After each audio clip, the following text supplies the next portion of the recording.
Eu preciso ser muito responsável com a pregação que eu vou ministrar-lhes.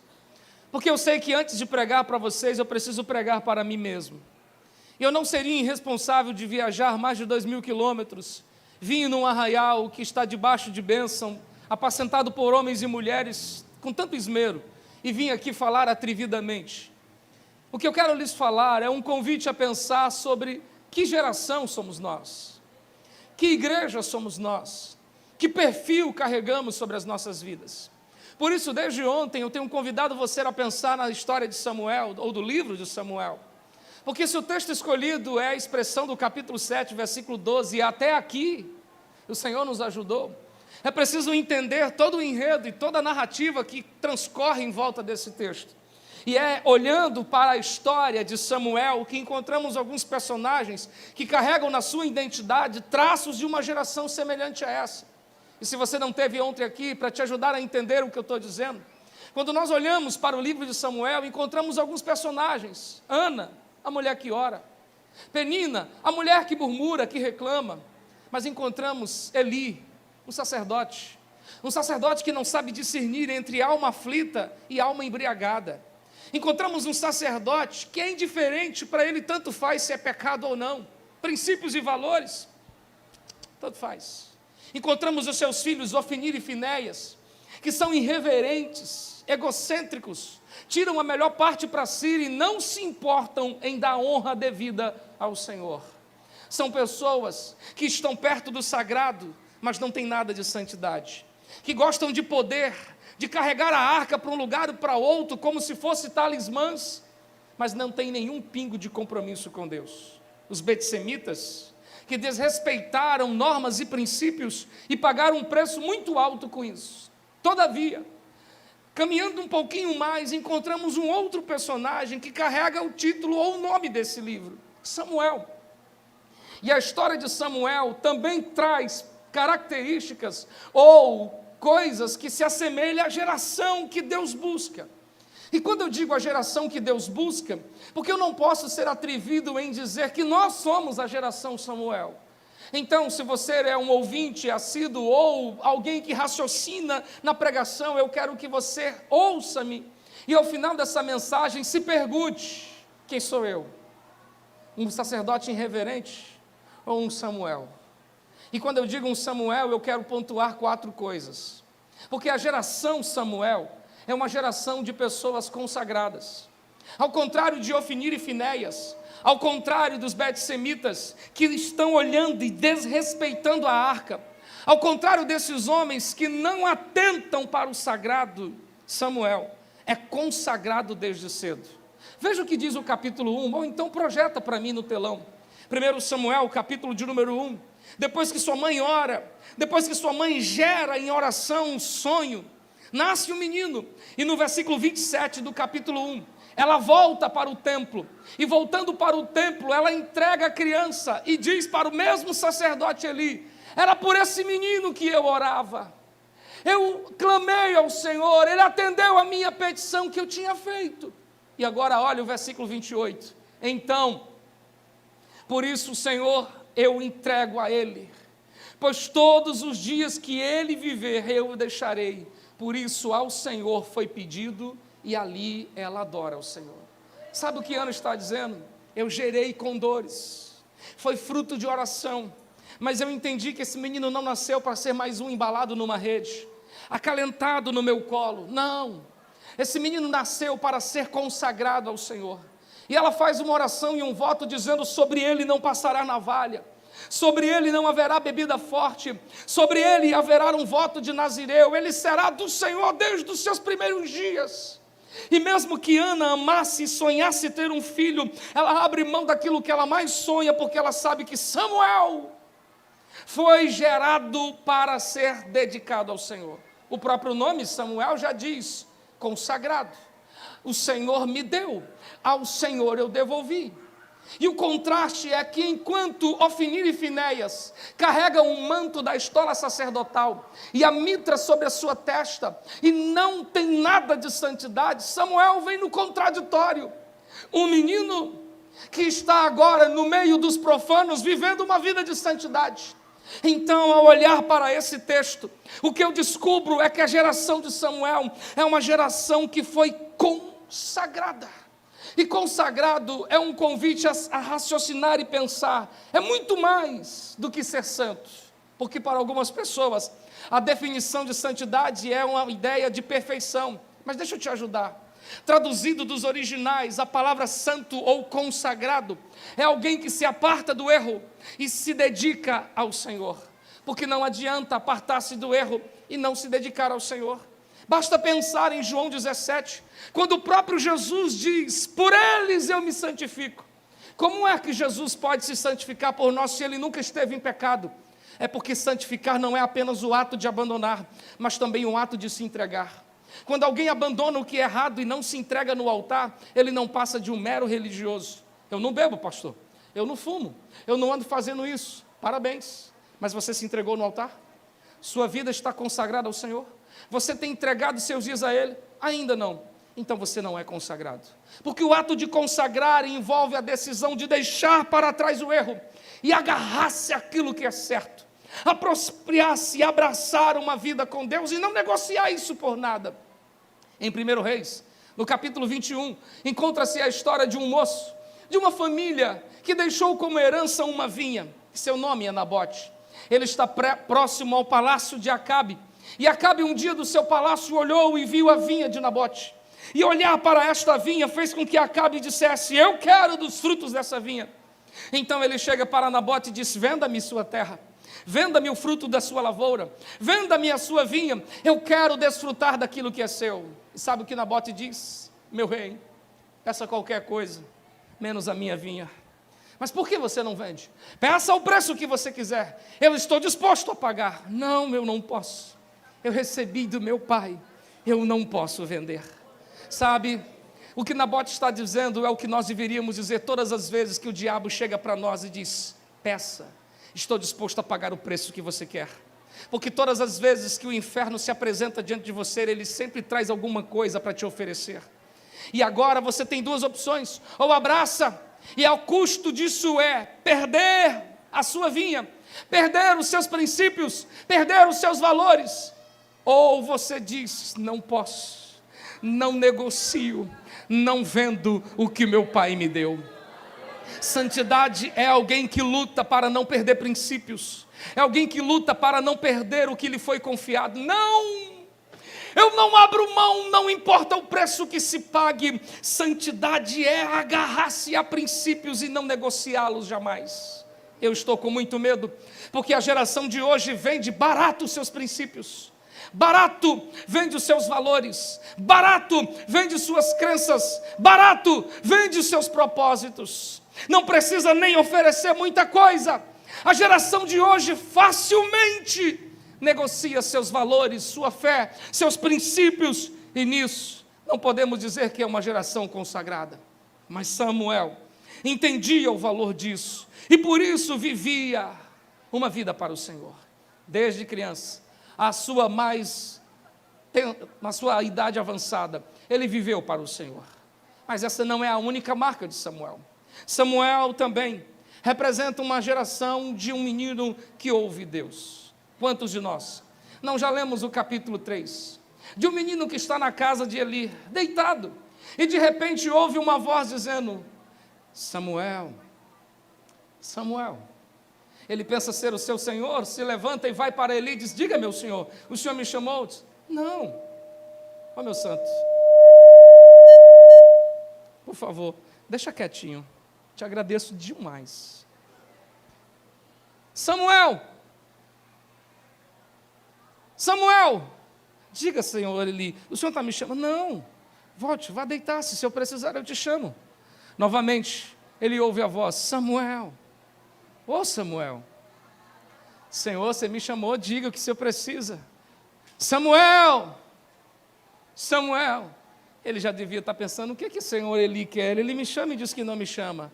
Até que Eli entende que Samuel não estava ouvindo a voz de homens. Samuel era um menino que estava ouvindo a voz. A geração de Eli, a geração de Samuel, é uma geração que sabe ouvir a voz de Deus. Mas escute, você percebeu que antes dele responder a Deus, ele precisou ir até Eli? O que você quer dizer com isso, pastor? Porque ninguém sabe ouvir Deus se não souber ouvir pessoas. Ninguém está pronto para ouvir a voz de Deus se não souber ouvir a voz dos seus líderes, se não souber ouvir conselho dos seus pais. Deus falou comigo. Você ouviu o conselho de sua mãe? Deus falou é mais importante. Um homem que não sabe ouvir a voz dos homens, não sabe discernir a voz de Deus. Sabe por que Jesus tinha autoridade para falar? Porque quando era adolescente ele sentou para ouvir. Sabe um homem chamado Moisés? A Bíblia diz que Moisés falava com Deus face a face. Quantas revelações Deus deu àquele moço? Deus chama Moisés de meu amigo. Só que no capítulo 18, no capítulo 19 de Êxodo, diz que que Moisés está cuidando do povo, e de repente Jetro, seu sogro, chega para ele e diz: posso te dar um conselho? O que você está fazendo não é certo. A multidão está vindo até você, e você aconselha-os o dia todo. Aconselho-te que divida grupos, que você coloque grupos de 100, de 50, de 20. Sabe o que isso diz para mim? Por que Deus não falou com Moisés? Por que Deus não deu essa dica para ele? Deus deu como construir o templo, Deus deu como construir a arca, os detalhes da travessia, das pragas no deserto. Por que Deus não deu esse conselho a ele? Porque existem coisas que você precisa aprender a ouvir a voz dos homens. E Samuel é um homem que ouviu a voz de Deus porque ele sabia ouvir a voz do seu líder. E quando o Senhor disse Samuel, ele vai para Eli. E Eli, discernindo, então diz: quando você ouvir de novo, então responda assim: eis-me aqui, fala que teu servo ouve. Uma geração que ouve a Deus, para mim, não é uma geração que vem para o culto e dá revelações e pula e roda, não. Uma geração que ouve a Deus é uma geração que começa sabendo ouvir autoridades, pastores, líderes, pais, pessoas que estão sobre si. Porque se você sabe ouvir quem está perto de você, você está pronto para ouvir aquele que está acima de você. A geração Samuel também é uma geração que adora. Samuel está agora ouvindo a voz de Deus, e Deus continua agora falando com ele por outras vezes. É interessante como o livro de Samuel descreve que as revelações eram escassas, e Deus continua falando com esse menino, e esse menino se tornou um moço, e esse moço se tornou um homem, e as pessoas viram que Deus estava na vida de Samuel. E quando Eli e seus filhos morreram, então eles viram que Deus era na vida de Samuel, e disseram: Samuel, ser o nosso líder, conduza o nosso povo, direcione-nos, nós estamos perdidos, perdemos o nosso juiz, perdemos a arca, o povo está morrendo, Samuel, conduza-nos. E é na condução de Samuel, na autoridade de Deus, ele começa a ensinar o povo sobre arrependimento, começa a ensinar o povo de Bet-Semes a abandonar os seus pecados, fazerem uma aliança com o Senhor. E no final dessa aliança que eles fazem com o Senhor, o que acontece? Eles trazem de volta a arca que havia sido perdida há 20 anos atrás, a arca que havia sido levada pelos filisteus há 20 anos atrás, e que depois foi carregada numa carroça, parou no campo de Josué, e depois foi para a casa de outro homem. Agora a arca é trazida para o meio do povo, e quando a arca é trazida, o capítulo 7 de 1 Samuel diz que de repente ele para, ele levanta um altar, ele derrama azeite sobre uma pedra, e ele faz a famosa frase que estamos dizendo esses dias: Ebenezer, até aqui nos ajudou o Senhor. Sabe o que Samuel está dizendo? Eu reconheço que não foi por minha causa que a arca voltou. Eu reconheço que não é porque sou eu que estou aqui que as coisas estão acontecendo. Eu reconheço que isso vem do Senhor. O nome disso é gratidão, o sinônimo disso é adoração. E a geração de Samuel é uma geração que sabe reconhecer os feitos do Senhor.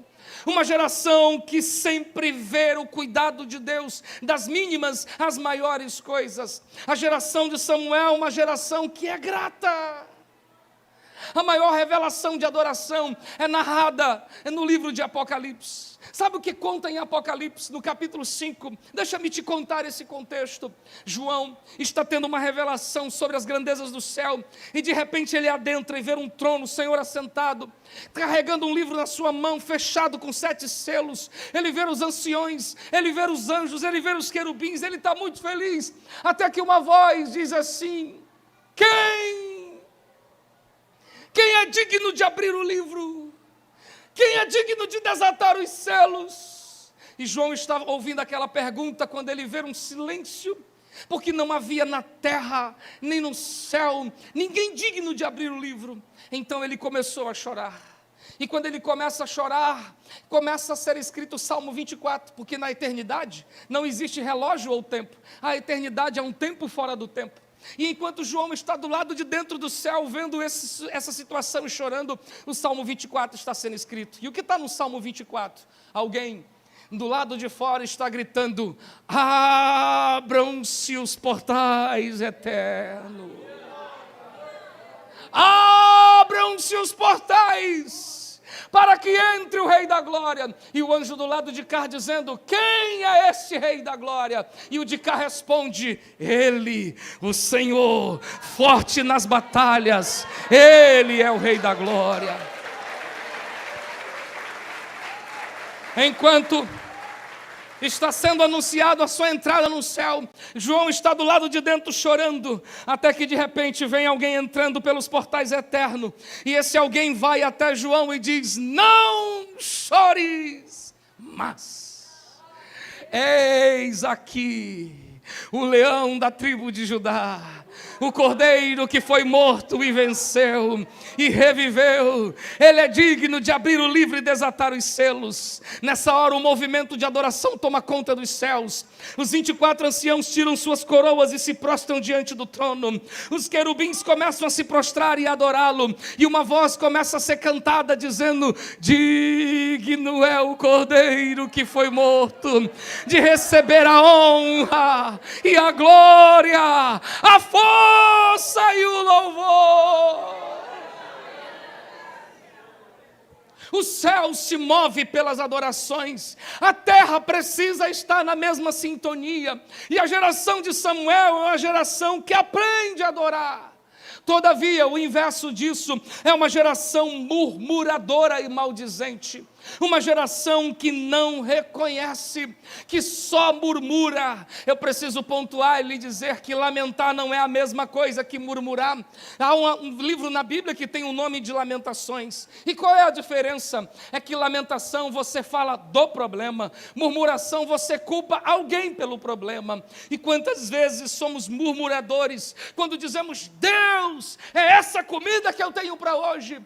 Em outras palavras, você está dizendo: você não foi capaz de botar carne na minha mesa, por isso estou murmurando. Você não foi capaz de me dar uma casa, por isso estou murmurando. Ei, para com isso, porque murmuradores são nada mais, nada menos do que seres que estão agindo como o próprio diabo, porque essa sempre foi as palavras dele: se tu é filho de Deus, transforma a pedra. Como é que você está passando fome? Cadê teu pai? Não haja como murmurador, porque a murmuração atrapalha não apenas a sua vida, mas bloqueia quem está perto de você. Já diz a canção: no céu não entra murmuradores, porque senão, quando ele entrar nas ruas de ouro, assim, que desperdício, uma rua de ouro. Quando ele vê os anjos cantando, que desperdício, ninguém para de cantar. Lá não tem lugar para murmurador, lá só tem lugar para adorador.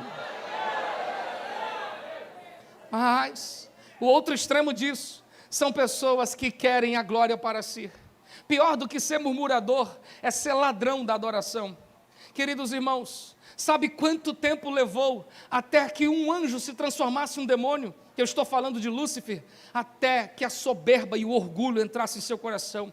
Ele olhou para as pedras afogueadas, para as glórias que havia nele. Então ele disse: eu subirei às mais altas alturas. E se o orgulho, o ato de roubar a honra que pertencia a Deus, foi capaz de transformar um anjo num demônio, o que ela mais é capaz de fazer com o ser humano?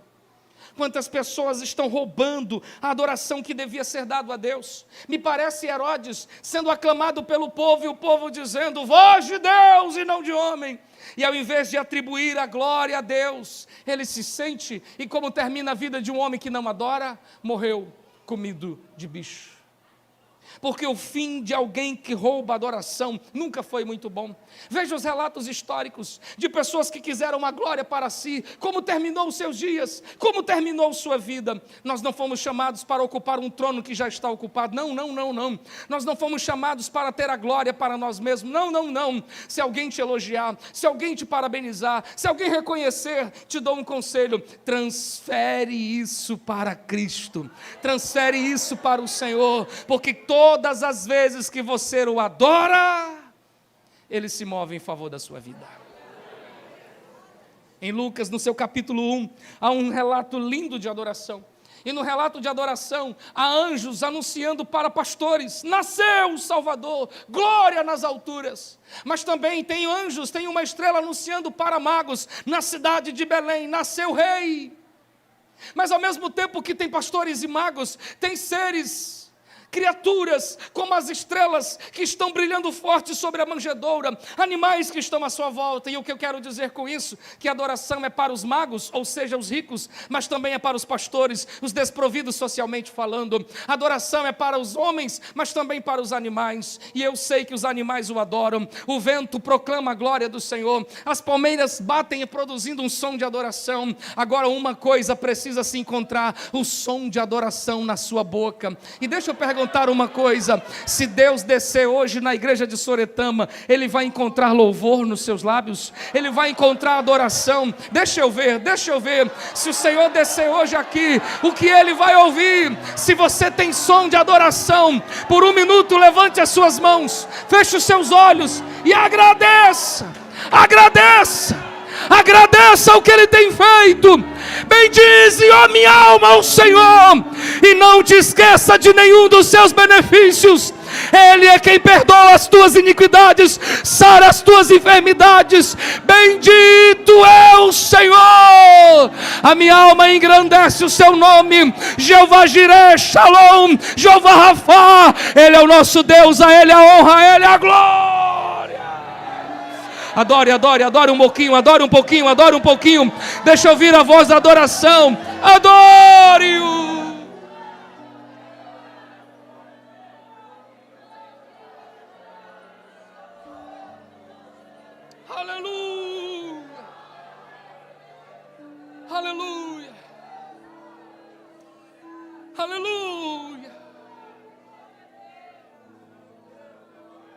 Aleluia. Olha para cá. Aleluia. Samuel é um menino consagrado. Samuel é um menino que ouve Deus. Samuel é um moço que entrega ao Senhor a adoração. Mas não havia melhor forma de encerrar a vida de Samuel do que a narrativa que se passa no capítulo 7 e no capítulo 15. E eu queria ler com você, o texto estará no telão, o capítulo 7 de 1 Samuel. O versículo 17 diz que quando Samuel terminava todas as coisas, quando Samuel acabava e concluía tudo, sabe para onde ele ia? Assim ele fazia de ano em ano. 1 Samuel 7:17. 7:17, por favor. Porém, ele voltava a Ramá, porque ali estava a sua casa. Eu vou ler de novo essa frase. Ele voltava a Ramá, porque ali estava a sua. Sabe o que eu quero dizer para você? Que Samuel é um moço que nasceu consagrado, que viveu em adoração, que aprendeu a ouvir a voz de Deus, mas que tinha um propósito muito claro. Quando tudo terminava, ele voltava para casa. Não existe melhor propósito do que esse. Se alguém perguntar para você qual é o seu propósito, talvez você pense: não, meu propósito é ser um pregador. Que legal. Meu propósito é se tornar um pastor. Maravilha, excelente coisa. Meu propósito é esse. Mas o maior propósito é voltar para casa. E quando eu falo voltar para casa, eu tenho em mente a história de João, quando ele terminava o seu sacerdócio, o pai de João, Zacarias, quando ele terminava o sacerdócio, Lucas diz, e terminados os seus dias, voltou para casa. Sabe qual é o maior propósito que um homem pode ter? Voltar para casa. Ter a sua vida pronta para partir para a eternidade com Deus. Quando Deus criou você, Deus colocou o céu e a eternidade dentro do seu coração. Mas você se perdeu no meio do caminho, como um Adão perdido nas desilusões e propostas, trocou propósitos por propostas, e agora a geração de Adão vem caminhando à procura de alguma coisa que preenche uma lacuna que não se pode ser preenchido com coisas, que não se pode ser preenchido com afazeres, prazeres dessa vida. E de Adão até os dias de hoje, os homens vivem como que tateando, procurando alguma coisa para se satisfazer. Mas essas coisas são tão banais, que elas não são capazes de ser levadas para onde você vai. Você morre, seus diplomas ficam na parede. Você morre e os seus anéis de formatura ficam nos dedos de outras pessoas. Você morre, suas roupas são dadas para alguém que você um dia nem pensou em dar. Você morre e tudo fica. Então, se essas coisas que você por elas luta tanto fica, não são então as mais importantes. E quais são? É você ter um nome escrito no livro da vida. Porque quando você tem um nome escrito no livro da vida, quando for chamado o seu nome, Adriano, você ouvirá do Senhor dizendo, vinde benditos de meu Pai, possuí por herança o reino que vos foi preparado desde a fundação do mundo. O maior propósito que um homem pode ter na sua vida é lutar pela sua salvação, é viver para um dia morrer e encontrar-se com Cristo. E Paulo vivia isso de forma muito clara e nítida. Paulo dizia, sim, eu sei em quem eu tenho crido, eu sei que eu estou combatendo o bom combate, que eu estou completando minha carreira, e eu estou esperando o meu Senhor. Ele tinha isso definido no seu coração. Os cristãos dos primeiros séculos tinham isso de forma muito clara, propostas e ameaças não roubavam isso dele, eles enxergavam nitidamente o que era mais importante. Eu estou preocupado, porque a geração de hoje vive em busca de qualquer coisa, menos do céu. Se pregasse tudo nos altares, menos sobre o céu. Canta-se sobre tudo, menos sobre o céu. E quando nós falamos sobre o céu, demonstramos que não é verdade, porque quando a doença bate a porta, a primeira coisa que a gente pede é para o Senhor não deixar a gente morrer. Ora, pois, só existe duas formas de você ir para o céu, e uma delas é morrendo, a outra é sendo arrebatado. Mas nós dizemos que o céu é tão bom, mas quando a morte bate, a gente fica com tanto medo, dizendo que não queremos sair daqui. Sabe por que não queremos sair daqui? Porque nosso coração está aqui, porque nossos olhos estão aqui, nossa mente está aqui, porque quando o coração está lá, nós fazemos como Policarpo, amarraram Policarpo numa fogueira, e prendendo ele aquele lenho, já prestes a ser acendido o fogo, disseram, Policarpo, negue Jesus. Bispo de Esmirna, dos primeiros séculos, e ele diz, não, eu não posso negar. E vendo que ele não negava, pegam o seu filho, e com uma espada apontada para o coração do seu filho, diz, Policarpo, negue Jesus, ou nós mataremos você e seu filho. Seu coração estremece, seu filho com a espada apontada para o peito, diz, papai, não negue Jesus. De repente, um homem de uma idade já avançada, amarrado a um tronco, cercado por palhas onde seria tocado o fogo, ele olha para os seus algozes e diz, como eu posso negar alguém que nunca me fez mal? Como eu posso rejeitar alguém que sempre me amou e me acolheu? Moço, acenda logo essa fogueira, eu estou indo me encontrar com Jesus. Está faltando isso em você. Mas hoje, você está no pé do monte, ou melhor, você está no alto do monte, onde você pode definir a sua visão. Como Jesus no lugar mais alto do monte Gólgota, ao seu lado 2 homens que também estão ali, no lugar mais alto, viram a mesma coisa sobre perspectivas diferentes. Um deles olhou e viu sofrimento, viu dor, olhou e viu sangue, viu choro, mas o outro, no mesmo lugar, olhou e viu um rei, viu um reino, e disse, lembra de mim quando entrares no teu reino. 2 homens, em mesmo lugar, vendo coisas diferentes. O que você vai ver, depende das escolhas que você hoje vai fazer. Na sua vida, quando você chegar no ápice da sua eternidade, Ou você verá o lugar de choro e dor, sangue e sofrimento, ou você verá o reino. É melhor do que isso, você verá o Rei. O Rei. Então eu quero encerrar essa pregação dizendo a você: você está pronto para ir para o céu? Seja sincero. Se você morresse hoje, se fosse hoje o teu último dia, se fosse agora o encontrar-se com a eternidade, para onde você iria?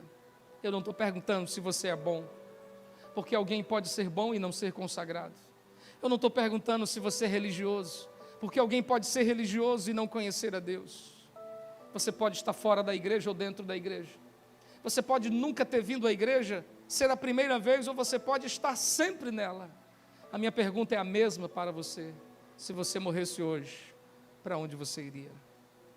E como essa é uma resposta que só você tem, então eu te aconselho como amigo: põe a tua vida em ordem, porque o nosso propósito um dia é voltar para casa.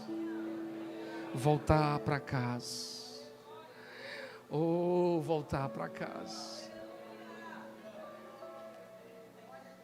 Quando nosso filho saiu de casa, ele saiu recentemente, foi morar e estudar em outra cidade. E eu voltei, fui deixar ele em Parnaíba e voltei para consolar a minha mulher. Eu a vi de cócoras ali perto da pia chorando. E eu me aproximei dela chorando também. Eu comecei a enxugar as lágrimas do rosto dela. E eu dizia: não chore, Carminha. E eu passava a mão no seu rosto. E enquanto eu passava a mão no rosto, eu me lembrei de Apocalipse, capítulo 21, versículo 4, em que diz que o Senhor um dia enxugará dos nossos olhos todas as lágrimas. Ah, eu espero por esse dia, em que o meu Senhor passará a mão no meu rosto e dizendo: não chore mais. Foi difícil chegar aqui. E eu disse: sim, Senhor, mas eu sei que valeu a pena. Vai valer a pena. Geração Samuel é a geração que vive na terra se preparando para morar no céu.